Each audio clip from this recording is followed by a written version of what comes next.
오늘 본문은 베드로의 신앙 고백, 그리고 예수님께서 제자들에게 제자도에 대해서 말씀하시는 내용입니다. 제자의 길에 대한 내용이죠. 우리는 지난주에 오병이어 사건을 함께 보았습니다. 전도 여행에서 돌아온 제자들이 예수님께 이제 전도 여행에서 있었던 일을 다 보고를 드리고, 쉬지 못한 제자들을 배려하는 마음으로 예수님께서 이제 제자들을 데리고 쉬기 위해 벳세다를 향해 가시죠. 근데 예수님을 보기 위해 모였던 많은 무리들이 예수님 일행이 어디로 가는지를 보고 따라갑니다. 그래서 예수님이 쉬기 위해, 제자들을 쉬게 하기 위해 간 곳에서 너무 많은 무리들이 모여 있었기 때문에 예수님께서 안타까운 마음을 느끼고 그들을 대상으로 하나님의 나라를 가르치시고 병든 자를 계속해서 고치셨죠. 시간이 오래 지났는데도 예수님께서도 사역을 멈출 줄 모르고 제자들도, 그 앞에 있었던 무리, 수많은 사람들도 집에 갈 줄 몰랐습니다. 그때 제자들은 예수님께서 이 무리들을 어떻게 해서든 배를 채워야 하지 않겠습니까? 제안을 드리고 여러 과정을 통해서 예수님께서는 보리떡 5개와 물고기 2마리로 남자만 5,000명, 여자, 어린아이, 노인까지 하면은 10,000명 이상 되는 사람들을 배불리 먹이셨다라는 사건이었죠. 우리는 오병이어 사건을 통해 예수님께서 자기 자신을 생명의 떡으로 무리들에게 주셨고, 그리고 자기 자신의 예수님께서 하나님께 기도를 드려 기적을 일으켜서 그 떡을 제자들에게 떼어서 제자들이 나누어 주도록 했다라는 말씀을 보았습니다. 그렇게 해서 무리는 다 먹고 배불렀다라는 것이 오병이어 사건의 결론이었습니다. 오늘 본문은 9장 18절에 예수님께서 질문을 하시죠.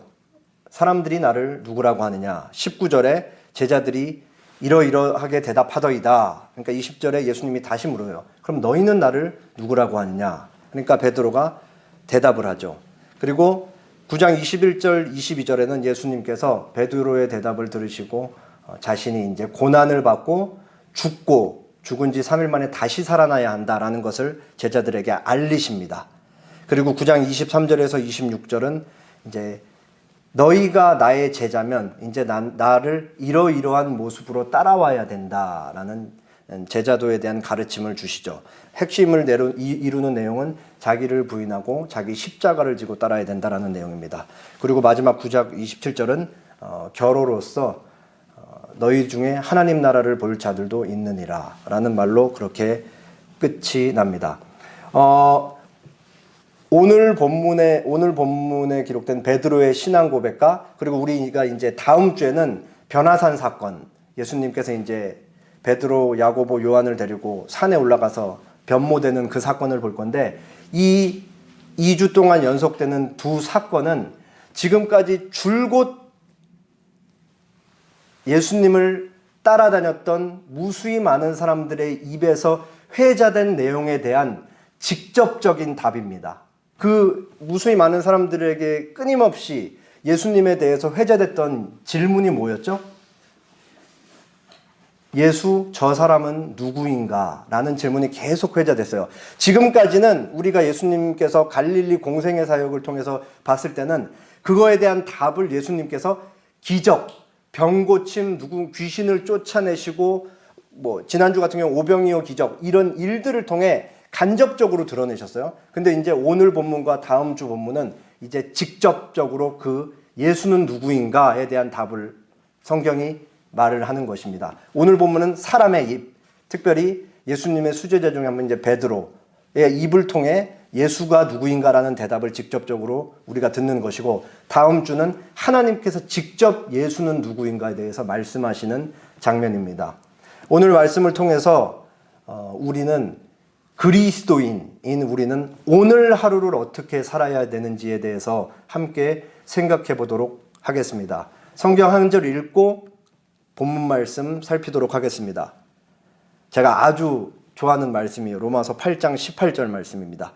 생각하건대 현재의 고난은 장차 우리에게 나타날 영광과 비교할 수 없도다. 이 말씀을 이제 뒷부분에서 조금 다시 보도록 하겠습니다. 누가복음 9장 18절에서 20절 말씀, 제가 18, 19절, 여러분이 20절 읽어주시면 되겠습니다. 예수께서 따로 기도할 때에 제자들이 주와 함께 있더니 물어 이르시되 무리가 나를 누구라고 하느냐? 대답하여 이르되 세례 요한이라 하고 더러는 엘리야라, 더러는 옛 선지자 중에 한 사람이 살아났다 하나이다. 예수께서 이르시되 너희는 나를 누구라 하느냐? 베드로가 대답하여 이르되 하나님의 그리스도시니이다 하니. 네, 예수님께서 제자들에게 물으시죠. 사람들이 나를 누구라고 하느냐? 18절 보시면은 예수님께서 분명히 기도하실 때 제자들이 물은 것처럼 되어 있어요. 근데 이제 병행 본문 같은 내용을 다루고 있는 마태와 마가에서는 이 지금 장소를 먼저 장소에 대해서 누가는 하고 있지 않지만 마태와 마가는 가이사라 빌립보였다라고 얘기를 하고 있습니다. 보면은 여기 이제 그 작은 글씨는 안 보여도 돼요. 지금 제가 이제 동그라미 친 거는 가버나움인데 노란색으로 표시된 구획이 헤롯 안티파스가 분봉왕으로 다스리고 있었던 갈릴리 지역이죠. 그리고 이제 지금 예수님이 제자들과 함께 어디에 있느냐?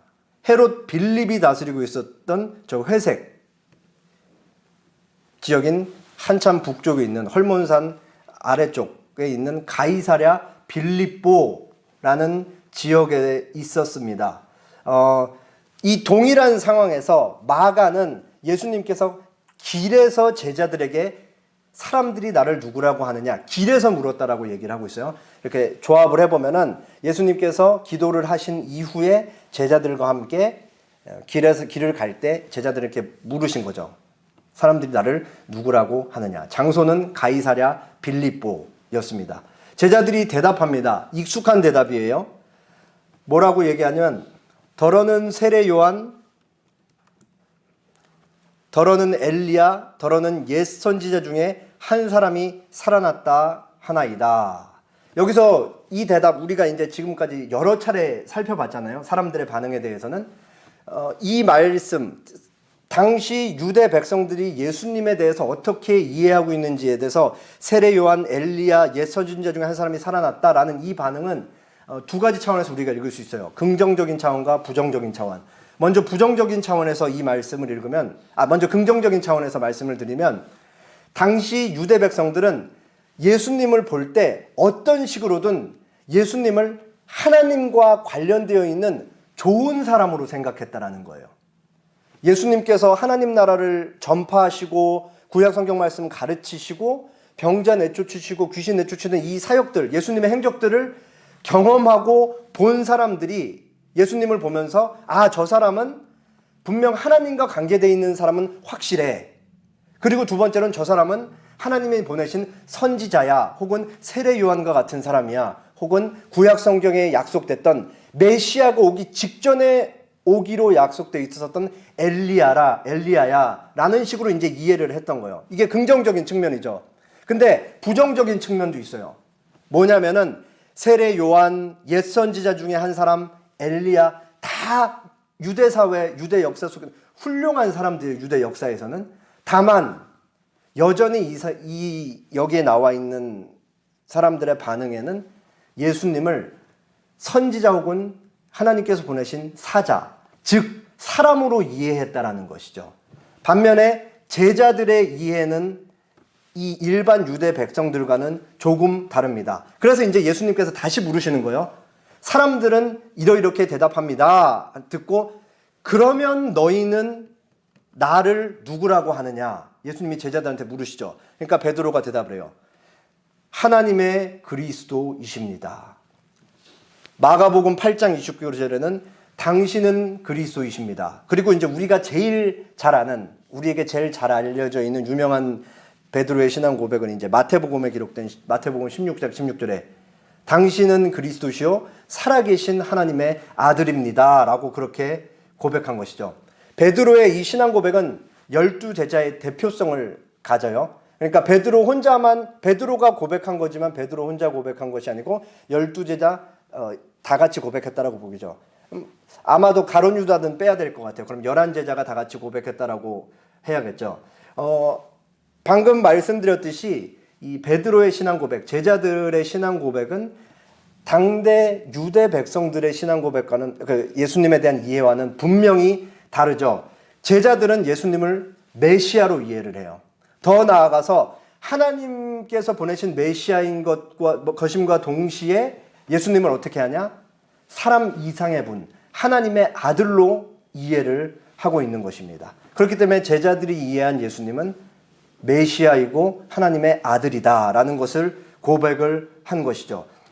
예수님께서 이 제자들만 따로 데리고 다니면서 더 많은 그리고 더 깊은 예수님에 대한 소개와 계시를 해주셨기 때문에, 기적도 보았기 때문에 바람 풍랑하게 바람을 꾸짖어서 잠잠하게 하는 사건과 그 외에도 아마 많았을 거예요. 성경에 기록되지 않은 다른 내용들이. 그러니까 제자들은 일반 백성들보다 훨씬 예수님에 대해서 깊게 아는 것이죠. 그런데 지금 우리가 누가, 마가, 마태, 하나님의 그리스도, 당신은 그리스도요 살아계신 하나님의 아들입니다라는 이 신앙 고백 자체는 완벽한 신앙 고백이에요. 그런데 제자들이 고백한 이 신앙 고백은 이해의 차원에서는 여전히 온전하지 못해요. 제자들이 바른 신앙 고백을 했지만 자기들이 이 고백한 신앙 고백을 어떻게 이해하고 있냐라는 측면에서는 여전히 부족한 점이 있죠. 그게 이제 계속 이어지는 내용에서 이제 설명이 됩니다. 이어지는 내용 한번 볼까요? 9장 21절 22절입니다. 경고하사 이 말을 아무에게도 이르지 말라 명하시고 22절 이르시되 시작 이르시되 인자가 많은 고난을 받고 장로들과 대제사장들과 서기관들에게 버림받아 죽임을 당하고 제3일에 살아나야 하리라 하시고. 예수님께서 제자들에게 이 말을 하지 말라고 하십니다. 이 말이 뭘까요? 베드로가 지금 막 고백한 당신은 그리스도이십니다 라고 한 그 말, 당신은 하나님의 그리스도, 하나님께서 보내신 그리스도, 하나님의 그리스도이십니다 라는 그 말을 예수님께서 하지 말라고 하시죠. 왜 하지 말라 그러셨냐? 아직 때가 오지 않았기 때문에 그래요. 예수님께서 이 말을 이제 제자들이 이 예수님이 그리스도라는 사실을 언제 얘기하냐? 그때가 언제냐? 죽고 부활한 이후에 우리가 오늘날 이해하는 예수님께서 승천하신 이후에 완전한 복음이 완성된 이후부터 예수님을 그리스도고 하나님의 아들이라고 제자들이 이제 전해야 한다라는 의미에서 아직 때가 오지 않았기 때문에 예수님께서 경고하면서 이 말을 하지 말라고 그런 것이죠.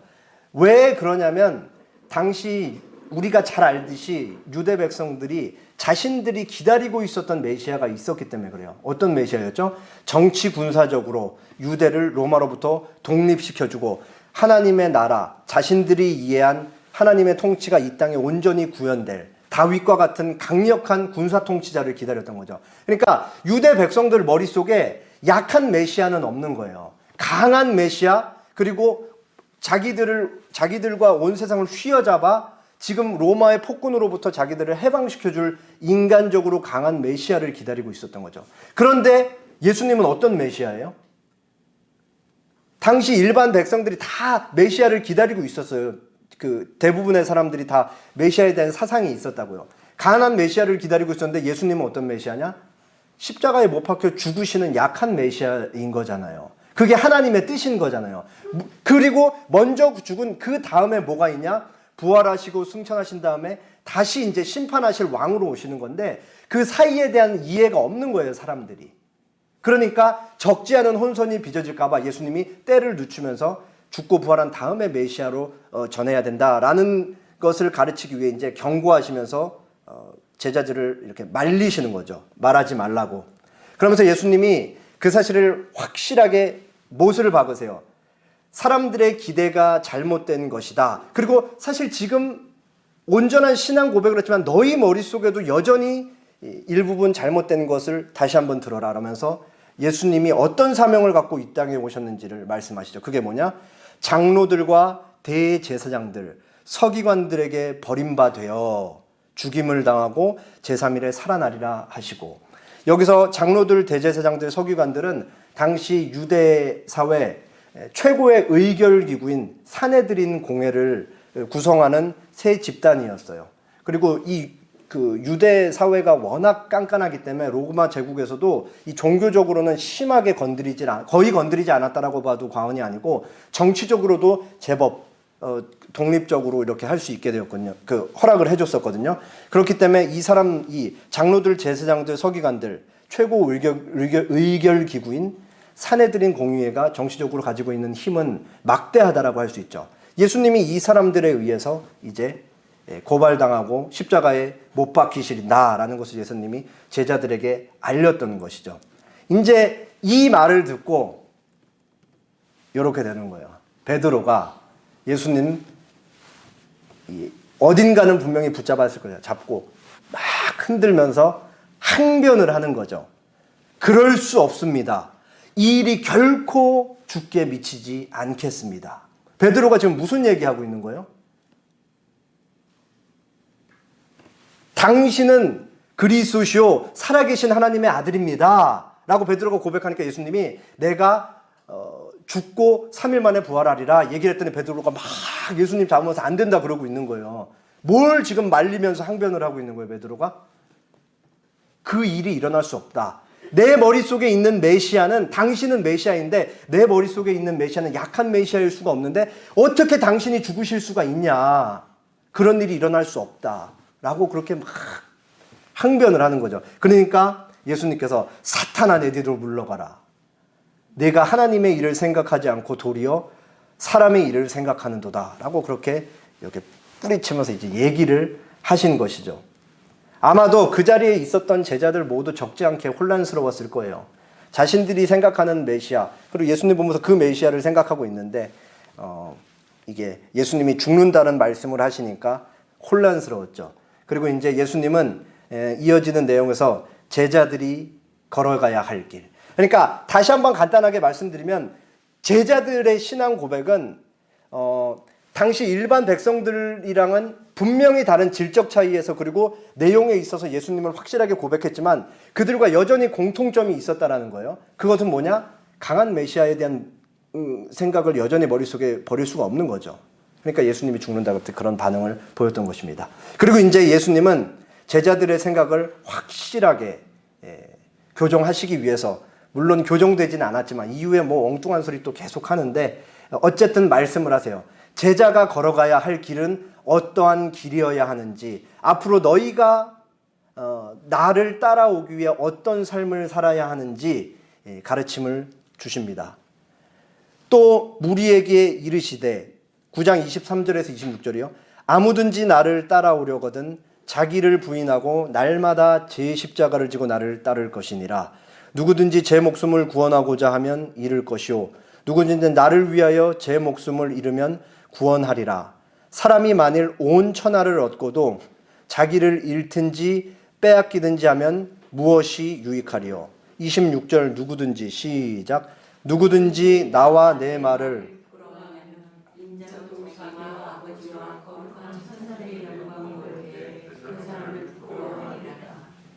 네, 여기서 23절에 예수님께서 이제 제자도를 가르치면서 먼저 말씀하시죠. 제일 먼저 말씀하신 게 누구든지 나를 따라오려거든. 여기서 나를 따라오려거든은 나의 제자가 되려거든의 다른 표현이에요. 그러니까 누구든지 나의 제자가 되려거든 하고 이제 말씀을 하시죠. 자기를 부인하고 날마다 자기 십자가를 지고 나를 따를 것이니라. 지금 제자들의 머릿속에는 예수님이 어떻게 죽으실지에 대한 이해는 전무해요. 뭐 어떻게 보면 죽음에 대한 이해 자체가 없었다라고 해도 뭐 과언이 아니겠죠. 오늘날 성경을 읽는 우리 독자들은 예수님이 어떻게 죽으셨고 승천하셨고 그 뒤에 하늘로 올라가시면서 어떤 약속을 주셨고 다시 오신다라는 약속을 이거 다 알고 보잖아요. 이런 약속들을. 그렇지만 제자들의 머릿속에 이거 없는 거예요. 그러니까 예수님이 지금 하시는 말씀들이 다 생경한 거죠. 제자들 입장에서는. 그렇지만 예수님께서 자기 십자가를 지고 따르는 길이라고 말씀하셨을 때 제자들의 머릿속에 예수님의 죽음에 대한 이해는 전무하지만 당시 로마 제국에서 집행했던 십자가형에 대한 이해는 이제 머릿속에 다 있는 것이죠. 십자가형은 우리가 잘 아는 대로 로마 제국에서 언도했던 사형 제도 중에 하나였죠. 그리고 특별히 이제 로마 제국에 반란하는 사람들을 대상으로 많이 언도됐던 형이었어요. 이게 그 로마 제국이 우리한테 반란하면 이렇게 돼라는 것을 보여주기 위해서 십자가형은 굉장히 고통스럽고 길고 수치스러운 방식으로, 그리고 그러니까 공개적인 방식으로 집행이 되었던 것이죠. 우리가 잘 알듯이 십자가형을 언도받는 그 자리까지 언도받은 당사자가 어떻게 해요? 십자가를 어깨에 지고 직접 자기가 달려 죽을 십자가를 지고 그 십자가형을 받는 그 장소까지 간단 말이에요. 그렇기 때문에 그 과정까지 포함하고, 그리고 십자가 위에선 숨이 멎을 때까지 계속 달려 있어야 되기 때문에 예수님께서 누구든지 나의 제자가 되려거든 자기 십자가를 지고 나를 따라야 한다라고 할 때는 고난과 죽음이 전제되어 있는 거죠. 너무 당연하게도. 그리고 두 번째로 예수님이 자기 부인을 하면서 따라봐야 된다라고 말씀을 하세요. 자기 십자가와 더불어서 자기 부인을 말씀하시죠. 타락한 인간의 본성상 인간이 가장 사랑하는 대상이 누굴까요? 자기 자신이죠. 자기 자신. 그렇기 때문에 성경이 끊임없이 경계하는 우상 숭배 중에 철저하게 경계하는 우상 숭배가 뭐냐? 자기 자신을 섬기는 것입니다. 근본적으로 인간이 원하는 것은 성경이 우리에게 요구하는 것과 반대되죠. 사람은 누구나 약한 것, 힘든 것, 불편한 것, 고난 이런 것보다는 강한 것, 좋은 것, 세련된 것, 안녕, 행복을 도모하는 존재이기 때문이에요. 그래서 17세기 청교도 주석학자 매튜 풀이 이런 자기 부인에 대한 일목요연한 정리를 했습니다. 자기를 부인한다는 것은 현세의 모든 좋은 것에 끌리는 우리의 본성적인 육정을 버리는 것, 즐거움들과 이득과 명예와 혈육과 목숨 등과 같이 우리가 하나님의 뜻에 순종하는 것에 방해가 되는 모든 것을 버리는 것이다.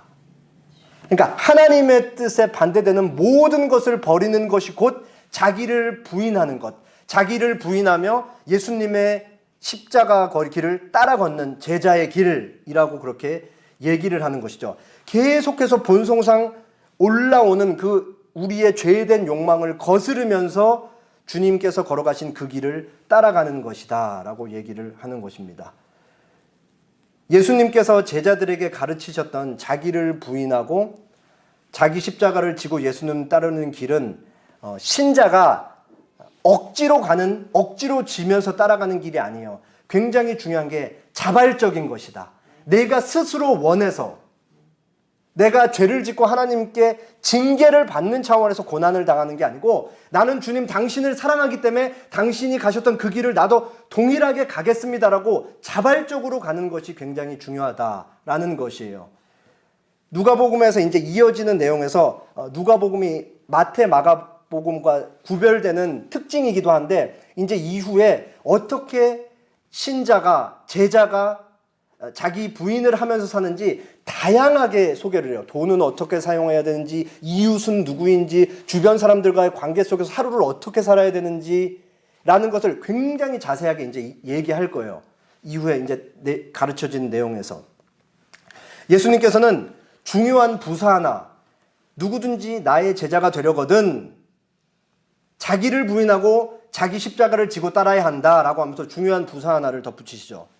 날마다 그렇게 해야 된다.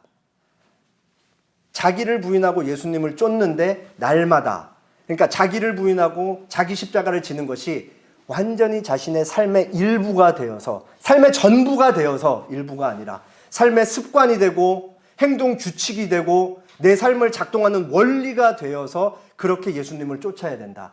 그렇기 때문에 우리가 이런 말씀을 통해 알 수 있듯이 기독교 신앙은 뭔가 과업을 이루는 신앙이 아니고 삶과 그냥 삶인 거예요. 기독교 신앙은 곧 예수님을 따르는 그 길이 내 날마다 따라야 하는 그 길이 되어야 하기 때문인 것이죠. 그리고 이제 이어지는 9장 24, 26절에서 매 절마다 우리 성경에는 개역개정 성경에는 나와 있지 않는데 원어 성경에는 또 중요한 단어가 조금 기록되어 있어요. 그래서 이렇게 되어 있는 거죠. 왜냐하면이라는 말이 표현되어 있어요. 그래서 이 말을 더해서 이제 다시 읽으면 24절 왜냐하면 자기 십자가를 지고 나를 따르라. 왜냐하면 누구든지 제 목숨을 구원하고자 하면 잃을 것이요 누구든지 나를 위하여 제 목숨을 잃으면 구원하리라. 25절 왜냐하면 사람이 만일 온 천하를 얻고도 자기를 잃든지 빼앗기든지 하면 무엇이 유익하겠는가? 예수님이 지금 뭘 경계하고 계시냐? 자기 정욕에 이끌리는 삶을 경계하고 계시는 거예요.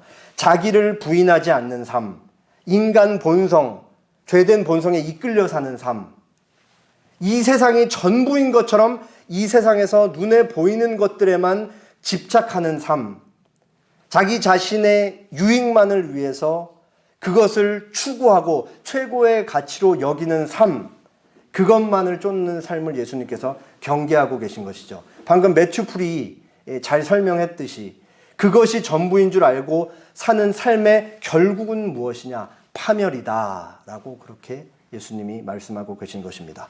반대로 예수님을 위해서 그렇게 예수님께서 걸으셨던 그 길을 쫓는 사람은 구원을 받을 것이다 라고 그렇게 말씀하시죠.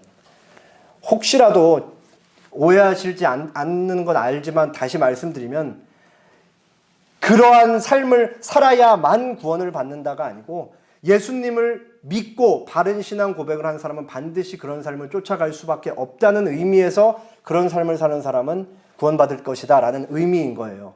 선후관계를 오해하시면 또 자칫 우리가 행동을 통해 구원을 받을 수 있다는 쪽으로 우리의 생각이 경도될 수 있기 때문에 우려 차원에서 말씀드립니다. 사람이 이 세상에서 누릴 것을 온갖 수단과 방법을 다 동원하여 누린다고 해도 결국 자기 자신을 잃거나 빼앗기면 아무런 유익이 없다라는 것이죠. 왜 그럴까요? 왜냐하면 사람은 몸과 영혼으로 구성되어 있기 때문이에요. 이 땅에서 살 때 우리의 영혼이 아무리 거룩해도 몸이 피곤하면 같이 결합되어 있기 때문에 영향을 받을 수밖에 없잖아요, 한쪽에. 그렇기 때문에 우리의 육신이 계속해서 이 땅의 것들에 너무 물들어 있고 그것들을 너무 사랑하고 그것들을 늘 습관처럼 행해왔기 때문에 자꾸 끌릴 수밖에 없으니까 자기 십자가를 지고 지는 삶이 쉽지가 않은 것이죠.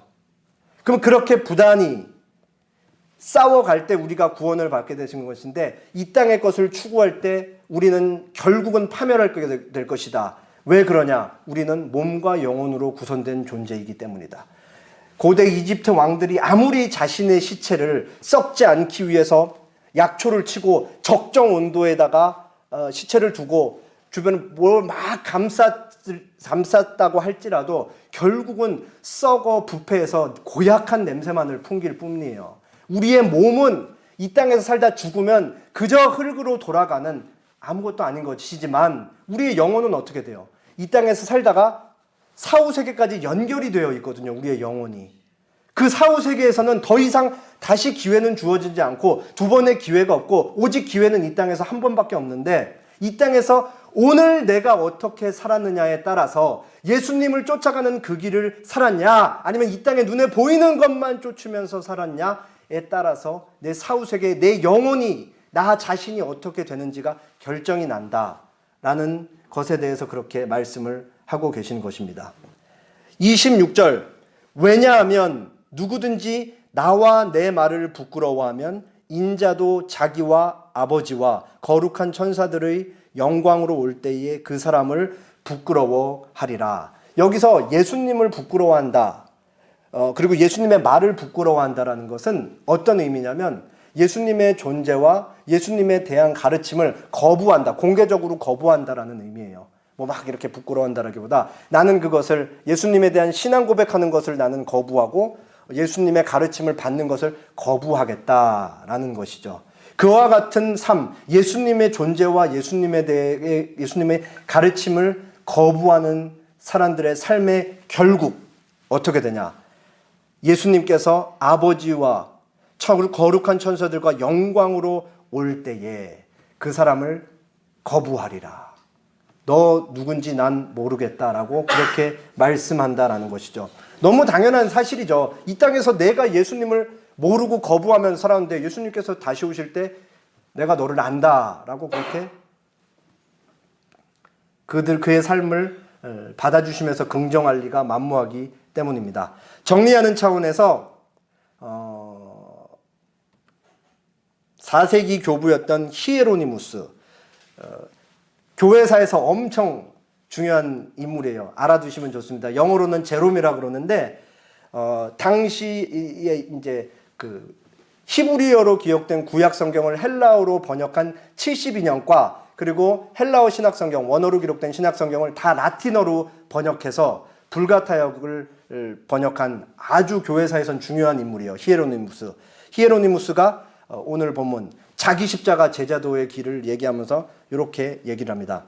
누구든지 내 뒤를 따라오려면 자신을 버리고 날마다 제 십자가를 지고 나를 따라야 한다 라는 말씀을 새겨 들으십시오.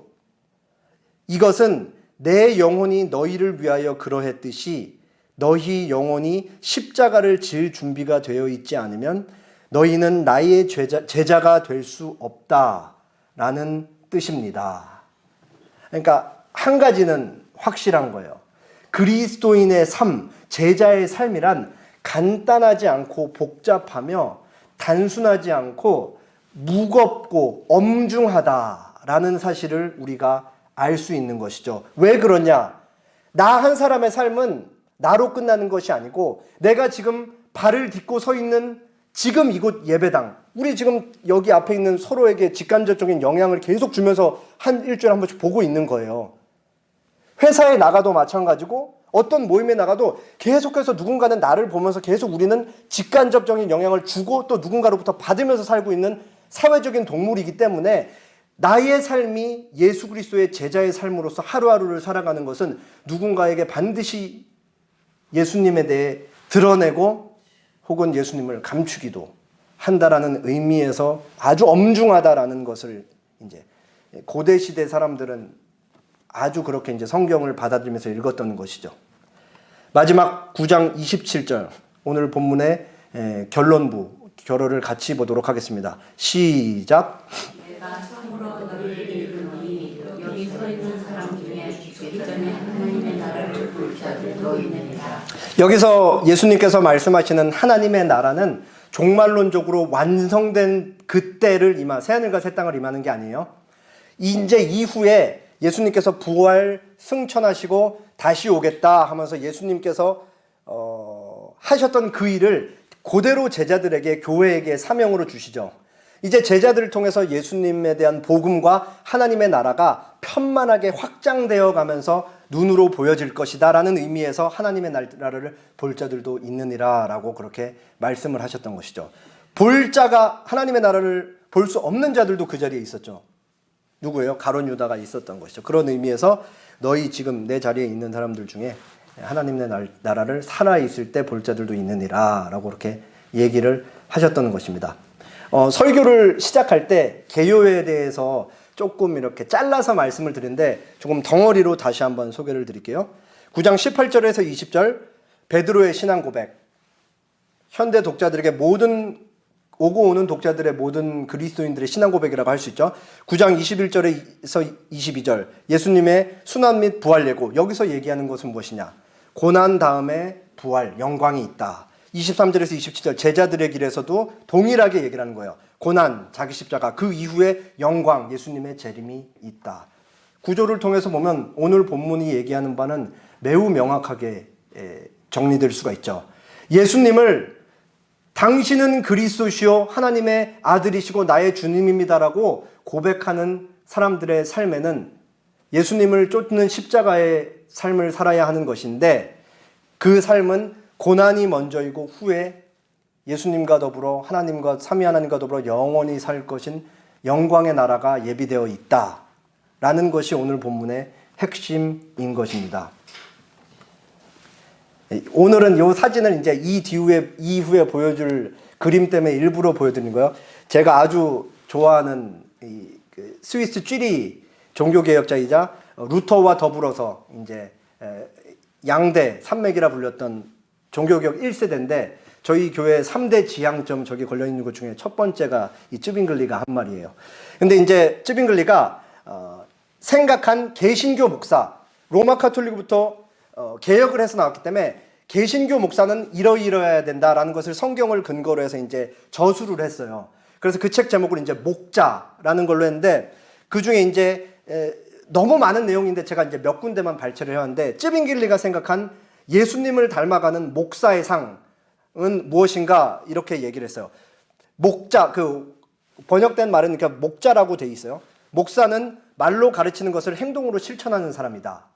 목사는 말씀으로 가르치는 것을 자신의 행동으로 깨뜨리지 않아야 된다. 그리고 쯔빙글리가 이해한 목사는 다양하게 뭐 여러 개가 있는데 그 중에 이제 아버지와 같다. 목사는 아버지와 같아야 된다라는 생각이 있었어요. 그러면서 이런 얘기를 해요. 아버지는 행동으로 보여줘야 된다. 행동으로 자녀들을 가르친다라는 것이죠. 말로만 가르치는 게 아니고. 가르치는데 최선을 다하며 가족을 위해 목숨을 버릴 수 있어야 한다. 그러니까 자기가 개신교로 개혁을 한 다음에 종교개혁을 한 다음에 이런 가르침을 자기 성도들한테 이제 계속 한 거예요. 그리고 요 그림입니다. 제가 이제 일부러 이 사진을 보여드렸다고 그러는데 왜냐? 여기서 가운데 있는 사람이 누구예요? 네, 쯔빙글리죠. 죽은 거예요. 그 스위스에서 쥐리 접경 지역에서 1952년과 1931년 이 두 차례에 걸쳐서 신교와 구교 간에 종교 전쟁이 있었어요. 카펠 전쟁이라 그러는데 쯔빙글리가 2차 카펠 전쟁에 참전해서 나갔다가 이렇게 살해당합니다. 그러면서 당시 쯔빙글리의 동료들, 종교개혁 동료들이 있었을 거 아니에요. 같은 스위스에 있는 웨콜람파디우스라는 사람이 저기 독일에 있는 부처에게 쯔빙글리가 죽은 일에 대해서 이렇게 편지를 보냈어요. 우리의 형제 쯔빙글리는 장수로서 전쟁에 참여한 것이 아니라 오히려 훌륭한 시민으로서 자신의 사람들과 함께 죽기를 원하는 충성스러운 목자로서 참여했던 것이다. 라고 그렇게 편지를 보냈던 것이죠. 그리고 이제 저를 가르치셨던 교수님 한 분이 쯔빙글리의 요 삶에 대해서 평가하면서 이런 말씀을 하셨습니다. 선한 목자는 양들을 위해 목숨을 버린다. 요한복음 10장 11절에 나와 있는 말씀이죠. 그 말씀과 같이 주님의 말씀을 따라서 자신의 목양적인 의무를 피가 흐르는 전쟁터에서도 감당한 것이었다. 쯔빙글리가. 그러니까 쯔빙글리는 자기 설교를 듣고 있는 하나님께서 자기에게 보내주신 양떼가 전쟁에 참여해서 죽을 수도 있으니까 그걸 내버려둘 수가 없고 같이 참여를 해서 죽기 위해서 전쟁에 참여했다는 것이죠. 이게 사람의 죽음이라는 극단적인 형태라고 생각할 수 있겠지만 그럼에도 여전히 자기 십자가를 지는 일, 예수님께서 따르셨던, 예수님께서 선한 목자는 양들을 위해 목숨을 버린다. 그 예수님 본인의 삶을 통해 끝까지 사랑하시는 것을 증명을 하셨잖아요. 그 길을 쯔빙글리가 그대로 따라간 것이죠. 자기 양들을 위해 나는 이 양들이 죽어나가는 것을 보기만 하고 있을 수 없다. 나도 주님께서 가긴 그 길을 거신다. 그러니까 이런 이 교회사의 이야기를 우리가 들을 때 예수님을 따라간다는 일이 너무 쉽게 생각되거나 그냥 듣고 흘릴 수 있는 그런 가벼운 얘기들은 아니다라는 것을 우리가 주지해야 되는 것이죠. 어떤 그리스도인에게는 사실 제가 설교 준비하면서 이제 다양한 자료들을 통해 이제 자기 십자가를 지는 사람들에 관한 교회사 속에 있었던 일들을 좀 읽었는데 어떤 사람들은 성경 말씀 한 구절 때문에 진짜 주님께서 걸어가신 그 길을 쫓기 위해 목숨을 버리는 사람들도 다양하게 많이 있었다라는 사실을 배울 수 있는 것입니다.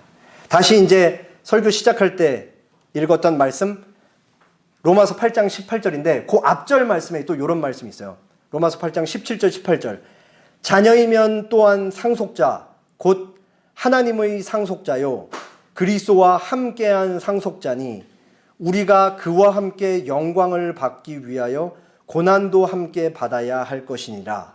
그리고 이제 14절이 나오죠. 생각하건대 현재의 고난은 장차 우리에게 나타날 영광과 비교할 수 없도다. 우리는 하나님의 예수님과 함께 영원한 나라, 영원한 완성된 하나님의 나라를 유산으로 상속받을 자녀죠. 그렇기 때문에 예수님과 함께 그 좋은 것을 상속받을 자로서 그것만 상속받을 수 있는 것이 아니고 예수님과 함께 이 땅에서 살면서 고난도 함께 받아야 된다라는 것입니다. 마지막으로 4세기 이집트의 사막 교부였던 이 옛날 사람이 한 말, 요것만 읽고 설교를 마치도록 하겠습니다. 만일 우리가 그의 유업을 나누기 원한다면 동일한 열정으로 그의 고난도 나누고자 해야 한다. 주를 사랑하는 여부는 소망을 그분께 두고 있기 때문에 다가오는 모든 역경을 용기 있게 전심으로 감당하는 삶을 통해서 밝혀진다. 기도하겠습니다.